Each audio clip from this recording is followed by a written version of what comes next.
A gente, nesse momento, fala de rejuvenescimento facial e de cirurgias que harmonizam o rosto. Eu sei que tem muita gente com vontade de fazer, mas a gente precisa aprender com quem sabe, com quem tenta sempre nos principais congressos, conferências, estudando e trazendo novidades. Saber o que ainda se usa, o que não se usa mais, o que vale a pena, o que não. Quem conversa comigo é cirurgião plástico pela Sociedade Brasileira de Cirurgia Plástica, formado em medicina pela Unicamp, com uma experiência muito grande, com muita atenção com todos os pacientes. Doutor André Colaneri, seja bem-vindo, viu? Obrigado, Prazer recebê-lo. prazer é todo meu. Muito obrigada por estar aqui. Vou te convidar para sentar no sofazinho, que é mais confortável. Eu sento aqui do seu lado. E ó, você pode participar do nosso programa através do nosso WhatsApp, 011 95045 1840, tá? Tô esperando a sua participação. Agora vamos lá, conversar um pouquinho sobre rejuvenescimento, né? Tem muitas telespectadoras com esse sonho, algumas até escrevem, recebi algumas fotos de senhoras com idade mais avançada que querem fazer e de mulheres que ainda estão começando a notar os primeiros sinais do envelhecimento, já querendo fazer alguma coisa.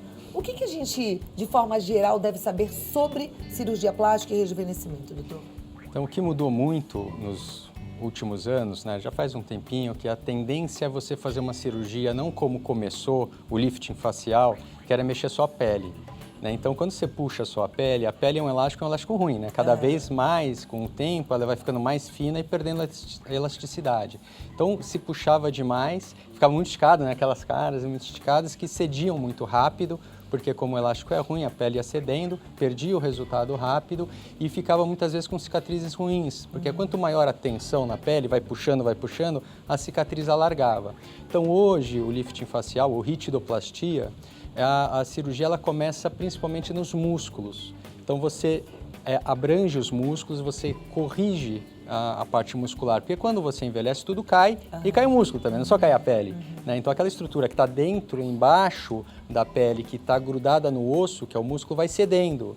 Então não adiantava só puxar a pele. Então a gente corrige a musculatura, costura a musculatura, reposiciona a musculatura, depois solta a pele em cima e tira o excesso só da pele. Então a pele fica sem tensão, fica um resultado natural, dura muito mais tempo a cirurgia. Então você tem um resultado natural, duradouro, com melhor cicatriz, porque a pele não fica tão tensa. Olha. Né? Logicamente, a complexidade aumentou muito. Né? Uma cirurgia ficou mais demorada, né? Mas porque ela ficou mais fisiológica. Né? Você trata a origem do envelhecimento, que é reposicionar todas as estruturas. Né? Agora, uma coisa interessante é que assim, que a cirurgia vai tirar o excesso e reposicionar estruturas, não vai melhorar a qualidade da pele. Você está esticando aquela pele que envelheceu, que está continuando ruim do mesmo jeito, né? Então, você tem alguns tratamentos que você pode fazer depois da cirurgia, antes da cirurgia, para melhorar a qualidade da pele, que são os peelings, né, o laser, ou tem outros fatores que você pode usar, técnicas que você pode usar para deixar a pele de melhor qualidade. Hoje em dia, você vê mulheres lindas de 50 anos que parecem ter 30. Né? Fala assim, poxa, essa mulher não envelhece, né? Por quê? Porque desde cedo começou a tratar e cuidar da pele. Porque a ideia hoje não é envelhecer e cair tudo para correr atrás. É envelhecer menos, demorar mais para envelhecer, você sempre está bem para a idade. Não é negar a idade, falar assim, eu tenho 45 anos, não, você está bem, não parece que tem. Né? Então, esses tratamentos, você pode começar mais cedo, né? Um botox para os vincos não ficarem permanentes, você fazer um laser ou algum peeling para a pele sempre estar melhorando. Tem outros tratamentos com ultrassom microfocado que você vai melhorar a estrutura da pele profunda e também da parte muscular. Com isso, vai fazendo mais colágeno, a pele sempre de melhor qualidade. Ela, lógico, uma pele de melhor qualidade envelhece menos. Né? Então você consegue ir jogando para frente o envelhecimento. Nossa, a gente ouvindo assim, dá até vontade de fazer todos esses procedimentos, essas cirurgias, independente de como é que tá a sua pele, né? Você fala, uau, tem solução. Na verdade, o doutor acabou de falar, quanto mais cedo a gente faz, melhor vai ficando a qualidade dessa pele, então menos sinais a gente vai tendo. Mas é possível, para quem não fez isso, eu tenho um público grande assistindo a gente já na faixa dos 60, 65 e que está sentindo muitas marcas, é possível voltar atrás, ganhar o tempo perdido? Sim, a ideia da cirurgia plástica, do lifting facial é esse, né? Então, o que a gente vê quando avalia um paciente que já tem uma flacidez? o grau de flacidez, aonde está a flacidez, o que a gente precisa fazer para retornar o rejuvenescimento como era um pouco antes. Lógico que sempre vai ser um paciente que vai melhorado, ele nunca vai virar outro paciente, né? Então isso é muito interessante, muito importante que o paciente entenda que a cirurgia não é para transformar em outra pessoa, é para ela sempre estar melhor, mas continuando com a face dela, com as feições dela, não é para transformar em outra pessoa. Agora, isso... É para ter um resultado bem natural. Tem que ter um resultado natural, mas isso tem a ver com a escolha de um bom médico. Eu falei na sua apresentação que você é membro da Sociedade Brasileira de Cirurgia Plástica. Esse é o requisito número 1, né, para escolher um bom cirurgião? Sim, procurar um especialista é o básico do básico, né? Infelizmente, nem sempre isso acontece. Para você ter uma ideia, Cláudia, para se formar cirurgião plástico da Sociedade Brasileira de Cirurgia Plástica, são 11 anos de formação. Então, a gente faz 6 anos de cirurgia, né, de medicina primeiro, aí você se forma, tem o CRM, né, médico formado, você faz um outro vestibular para cirurgia geral, né, para fazer a residência, aí você faz residência de cirurgia geral 2 anos, ganha diploma de cirurgião geral, faz uma outra prova, outro vestibular para cirurgia plástica, mais 3 anos de formação, daí você vai ganha o certificado de residência, mas ainda não é especialista pela Sociedade Brasileira de Cirurgia Plástica. Aí você vai fazer uma prova, né, para você passar nessa prova, que tem teórica e tem prática, para você ganhar o título de especialista pela Sociedade Brasileira de Cirurgia Plástica. Então, são 11 anos mais a prova, né? Infelizmente, a lei do Brasil, ela não existe uma lei de especialidade. Então, um médico que tem um CRM que não tem especialidade nenhuma, ele pode fazer procedimentos que ele não tem especialidade, por lei. Então, por isso que a gente precisa estar atento. Por lei. Então, hoje, tem muitos médicos que não são especialistas pela Sociedade Brasileira de Cirurgia Plástica fazendo plástica. Né? Isso daí é uma coisa, logicamente, que aumenta muito o risco. Né? Você não vai fazer um parto com o ortopedista. Né? Você também não vai curar uma fratura da perna com um pediatra. Então, por que vai fazer plástica com quem não é cirurgião plástico, né? Quem pode fazer uma cirurgia plástica para rejuvenescimento, no caso do... ainda usa lifting? O nome é esse? O lifting ele é uma palavra meio genérica de levantar, né? Então, tem o lifting facial, o lifting mamário, né? É levantar, né? Então, é o lifting facial, que é a ritidoplastia, né? Que é a cirurgia plástica da face, né? Que corrige algumas vezes partes ou a face inteira. Você pode fazer um mini lifting, que é um nome genérico, que pode ser só da testa, ou pode ser só da parte de baixo da papada e do terço médio, que é a bochecha, e não mexer na testa, ou pode fazer a cirurgia de plástica facial completa, que é a ritidoplastia, que geralmente engloba as pálpebras, né? Porque as pálpebras são as estruturas que envelhecem mais rápido na face. Por ter uma pele mais fina, ela cede antes, né? Então, quando você vai fazer um lifting facial, quase sempre você corrige a pálpebra junto, porque não tem como a face completa estar mais lisinha e a pálpebra cansada. Agora, fazer a pálpebra antes é possível. É possível. Porque como ela envelheceu antes, não fica uma coisa que vai desconectada, ali, né? exatamente. Um olho esticadinho com o rosto que não tá. A pálpebra com 40 anos já começa a dar um envelhecimento. O ideal é começar antes, é fazer o quanto antes, para não deixar lá na frente, ou não? Isso já também é mito? Isso daí vem de um conceito que é o seguinte, a pele mais nova é uma pele melhor. Ela está mais grossa, tem uma elasticidade melhor, e o paciente que opera um pouco mais cedo, né, que não tem uma flacidez tão intensa, você não precisa tirar tanto. Então você vai ter uma mudança não tão notável, né, porque quem tem esse monte de ruga, quando puxa, dá uma diferença muito grande, né? E é uma diferença não tão notável com uma estrutura melhor, né? Então, essa estrutura de músculo, de pele, vai ter uma duração melhor, porque aquele elástico cede menos, né? E você vai ter um resultado mais natural, menos visível, digamos assim, menos notável. Nossa, virou, mudou tanto, né? Eu recebi então, agora, o ideal não é deixar realmente para depois, cair né? tanto. Né? Eu recebi a foto de uma telespectadora, eu vou compartilhar aqui, que ela me deu autorização para isso. Vem cá, Carlinhos. Ela mandou aqui no nosso WhatsApp, no 011 9 50 45 18 40. Então, essa nossa telespectadora, não sei se o doutor vai conseguir olhar ali, olha. Vou puxar bem o olho dela, porque ela fala da pálpebra dela. Não sei se você está conseguindo perceber, mas eu vou te dar a foto aqui na mão para você olhar de pertinho. E ela pergunta o seguinte: sou Lidiane, de Tararé, São Paulo. Então, eu tenho muita sobra de pele em cima do olho, que parece estar inchado.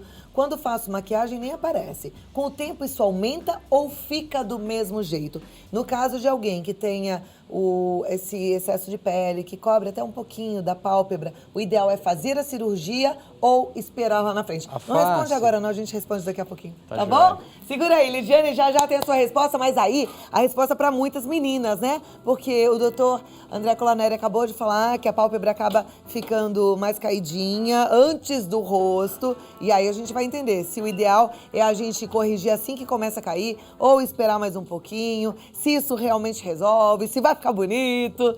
Então não perca, porque já ele responde. Agora vamos voltar aqui. Doutor André Colaneri explicando sobre rejuvenescimento facial. Eu tô adorando o assunto. E a gente fica cheio de curiosidade mesmo. Mulher, a gente quer saber, né? E aí eu gostei da pergunta da Lidiane. Lidiane, ela mandou um olho. Eu não sei se você conseguiu ver direitinho, mas deixa eu te mostrar aqui a foto de perto. E aí a pergunta dela é em relação à pálpebra. Vai cair mais? Com o tempo aumenta? O que ela deve fazer? Não só a pálpebra, no corpo, tudo com o tempo cai, né? Tem jeito, a lei da gravidade, ela né? é cruel, né? E quanto mais a gente envelhece, mais cai, porque ela vai puxando, a pele vai laceando, como a gente falou, é um elástico que não é tão bom e vai ficando esse elástico cada vez mais fino. A pálpebra superior é a primeira que sobra um pouquinho de excesso de pele. Então, quando começa a notar, às vezes com 30 e poucos anos, já começa a ter uma dobrinha que começa a incomodar. Depois vem a pálpebra inferior, né, que você começa a notar aquelas bolsas de gordura cada vez mais protrusas, porque ela vai perdendo a elasticidade e ficando um pouco mais flácido. E a bolsa de gordura começa a sair para frente. Então, a cirurgia pálpebra das pálpebras, a blefaroplastia, corrige isso. Inclusive, tem alguns desenhos que a gente poderia colocar para dar uma olhadinha. Blefaroplastia. Ela é só para cima ou é em cima e embaixo? Em cima e embaixo. Então, aquela figura superior é a retirada da pele. Então, a gente tira o excesso de pele e dá as bolsinhas de gordura. Aqui na pálpebra superior também tem bolsinha de gordura, que ela fica bem visível aqui perto do nariz, né? Então, você vê aquela bolinha que fica protrusa, né? Fica saindo. Aí você tira isso, fica uma linhazinha de cicatriz na própria dobra, né? Então fica muito discreto, difícil de ver. Cortou, tem cicatriz, não tem milagre, mas ela fica escondida, geralmente de boa qualidade. E da pálpebra inferior, né? Que a cicatriz é logo abaixo dos cílios, né? Então você consegue tirar, levanta a parte muscular, tira a bolsinha de gordura, que ali também fica aquele olhar cansado, né? Que acorda, tá pior, tá mais inchado, e você consegue tirar esse excesso e tirar o excesso da pele também. Então a ideia da cirurgia das pálpebras é você ter um aspecto mais juvenil, né, mais jovem, mais descansado, né? Então fala assim, nossa, você está bem, está descansada, né? Mas não ter cara de cirurgia plástica. O ideal é que as pessoas não percebam muito. A ideia é que quem não sabia como você era, fala, nossa, você está super bem e tal. Lógico, se tiver um excesso muito grande de pálpebra, quem está acostumado ao convívio vai notar uma diferença. Mas quem conhece depois, o ideal é não ter cara de cirurgia plástica, não só das pálpebras, como o lifting facial. Como é que é a recuperação de uma cirurgia de pálpebras? Costuma ser tranquila, não é uma cirurgia que dói, né? É uma cirurgia que pode ficar um roxinho, né? Se ficar roxo vai sair em torno de 7 a 14 dias, dependendo da quantidade do roxo, mas os pontinhos se tira com 7 dias. Mas não é uma cirurgia que te tire num trabalho de escritório. Tem pacientes que operam sexta e vão trabalhar segunda-feira. Lógico, pode estar um pouco roxo, pode estar um pouco inchado, né? Mas nada assim que te tire num trabalho de escritório. Não dá para você esconder que você fez. Mas tem gente que não lida com o público, né? Fica no computador, telefone, pode fazer. Né? Ok. A pergunta agora da Rosilene de Valparaíso é a seguinte. Ela fala, os cremes anti-idade funcionam de verdade? Porque eles são tão caros. Eles são mais caros do que funcionam, né? São mais caros do que funcionam. O que funciona muito é não tomar sol, né? Isso, o sol é dos principais envelhecedores. Mesmo se a gente tomar sol com protetor solar? Com protetor solar você está protegendo do sol, né? Então isso é fundamental. Proteger do sol e hidratar bem a pele, né? Lógico, tem cremes que ajudam, que tem hidratantes que são bons, tem cremes com ácidos, que dão uma melhora, mas assim, o que eles prometem muitas vezes é mais do que entregam, né? Mas a ideia é sempre proteger do sol, hidratar bem. os cremes ajudam, tá? Mas não vão, assim, fazer o milagre de transformar quem já tem uma flacidez, tirar essa flacidez. Então, esses tratamentos com creme são preventivos. Se deve usar sempre, hidratar bem, proteger a pele. Alguns têm um pouquinho de ácido que melhora. E sempre usar para que você ganhe tempo no envelhecimento. A hora que já tem a flacidez, já está tudo, não é esse creme que vai trazer de volta para trás. O que é melhor, investir num bom creme ou investir num tratamento como laser, toxina botulínica, enfim? Eu acho que você tem que pensar numa coisa global, Nas duas coisas. Em tudo. Comer bem, fazer esporte, evitar o sol, né? Evitar fumar, que também é uma desgraça para o envelhecimento, o cigarro. Passa um creme, protege a pele e quando começa a ter as marcas, por exemplo, começa a ter rugas, você pode usar toxina botulínica para deixar a pele descansar, não ficar vincando. Quando a pele começar a afinar e ter algumas rugas superficiais, fazer um peeling de vez em quando. Quem é o profissional ideal para fazer a aplicação da toxina botulínica? Tanto o dermatologista quanto o cirurgião plástico. Esses dois são os especialistas na parte estética. Bom, aqui eu tenho a foto de uma telespectadora, da Mônica. Cadê? Quem é que vem aqui? Vamos ver quem vai se posicionar aqui, ó. Linda Mônica. E a Mônica lá de Minas Gerais. A pergunta dela aqui no nosso WhatsApp é a seguinte.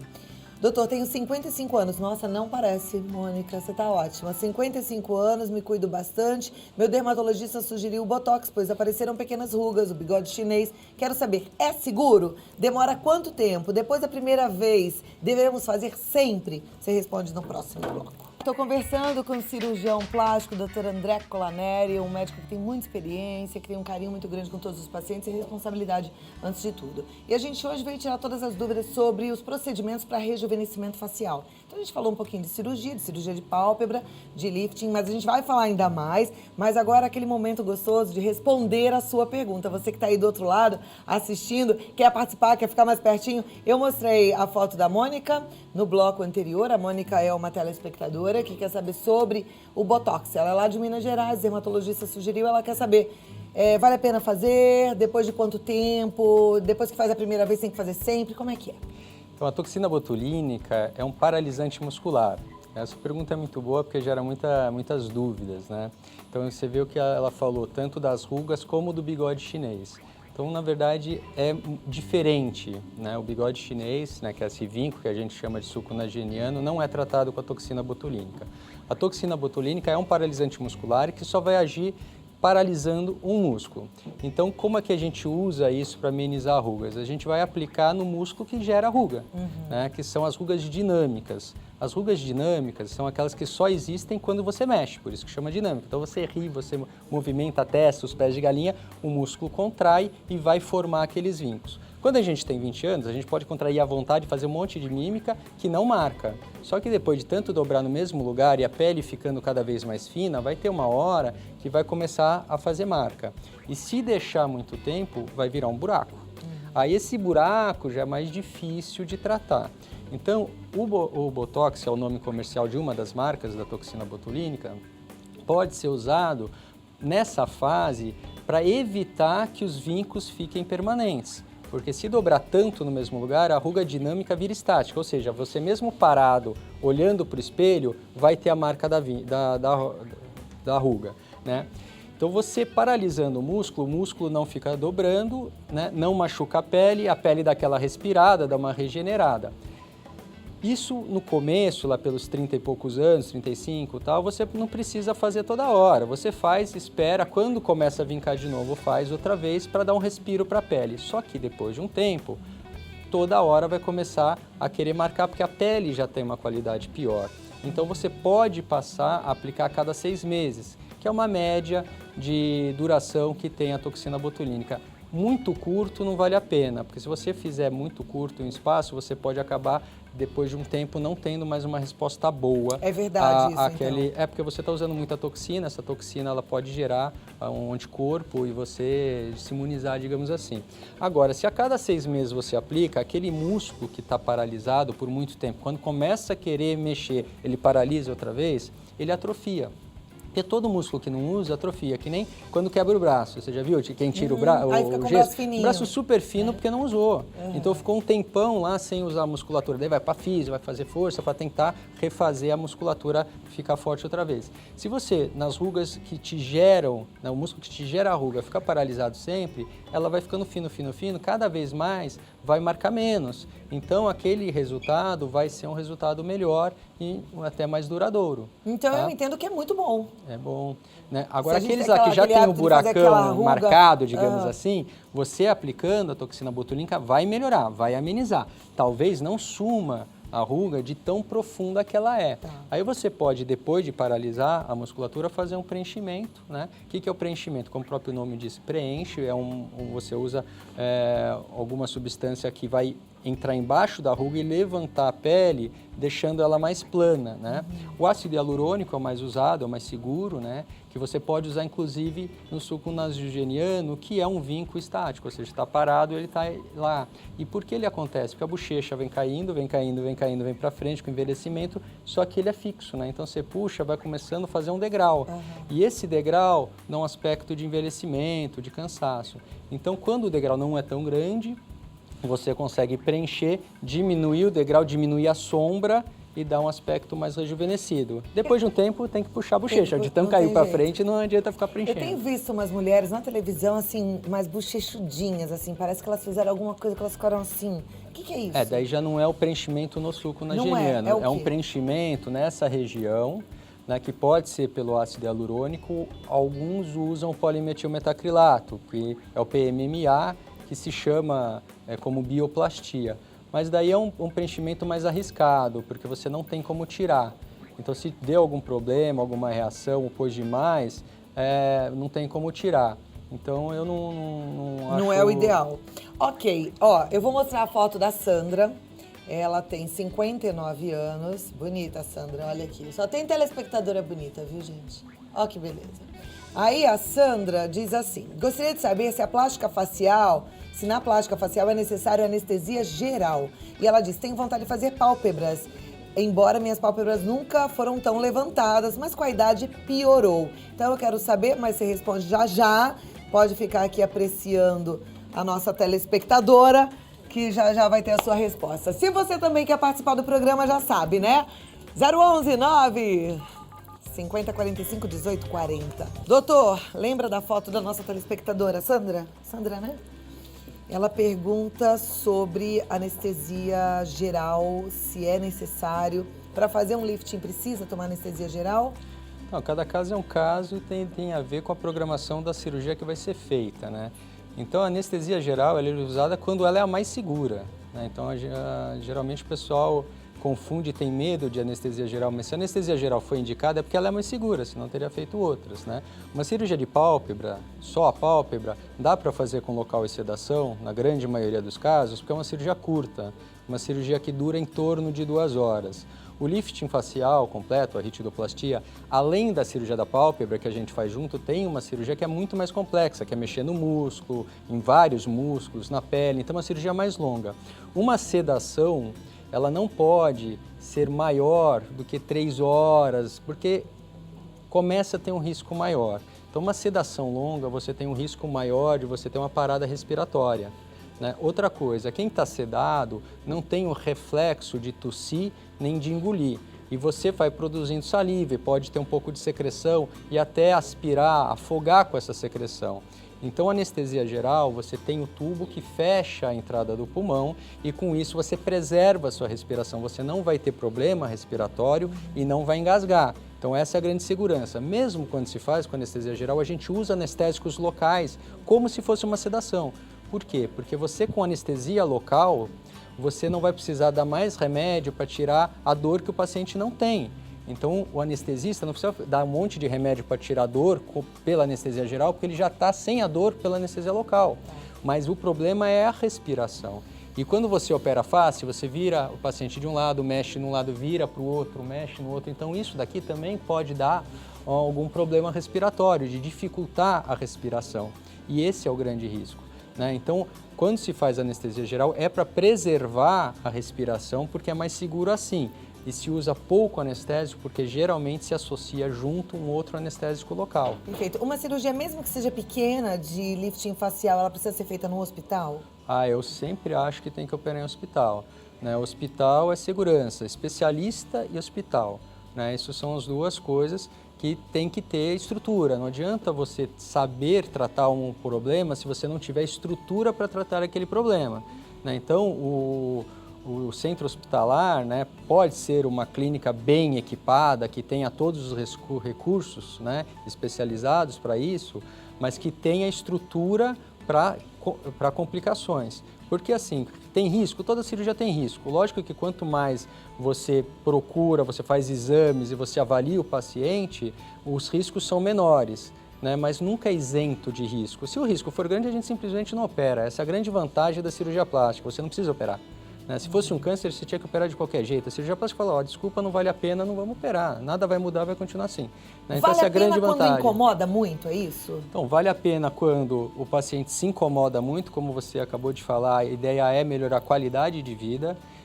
e você ter uma autoestima melhor e com isso melhorar a qualidade de vida. Então, primeiro, se o paciente se incomoda. Segundo, se tem indicação, ou seja, o que é ter indicação? Eu posso melhorar com a cirurgia vai te melhorar isso. Agora, tem umas cirurgias que o paciente tem uma coisa, isso me incomoda e fala, mas eu não consigo melhorar. Um nariz que tem uma pele extremamente grossa, você não tem como afinar uma pele extremamente grossa, né? Então, eu falo, é melhor não operar, né? E terceiro, se os exames estão bons, se está tudo checado, né? Se o risco é muito baixo e se tem um pré e pós-operatório adequado. Não adianta estar tudo certo e falar, doutor, mas eu tenho só 3 dias para operar um lifting facial. Desculpa, não dá, né? Você tem que ter um tempo pós-operatório e uma logística pós-operatória para não ter problema. No lifting facial?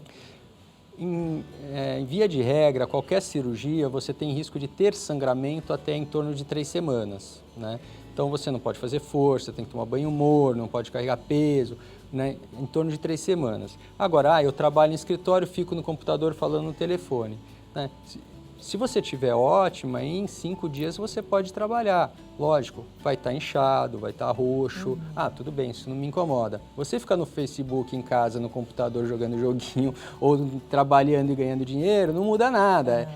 A diferença é como você vai chegar lá, como você vai embora e o que você faz de esforço. Se você não faz esforço, nada, tudo bem, né? Até 5 dias, 1 semana é melhor ficar mais tranquilo, porque por menos que você faça esforço, digamos assim, no trabalho, é uma agitação um pouco maior do que você ficaria em casa, né? Mas cada caso é um caso, então em vida de regra, um lifting facial completo eu falo 3 semanas, que é quando não vai estar tão mais roxo, não vai estar tão mais inchado, né? Não vai estar com muita aquela cara de cirurgia, então até o paciente se sente melhor de sair de casa, né? Do que sair e ficar todo mundo olhando que está inchado e roxo.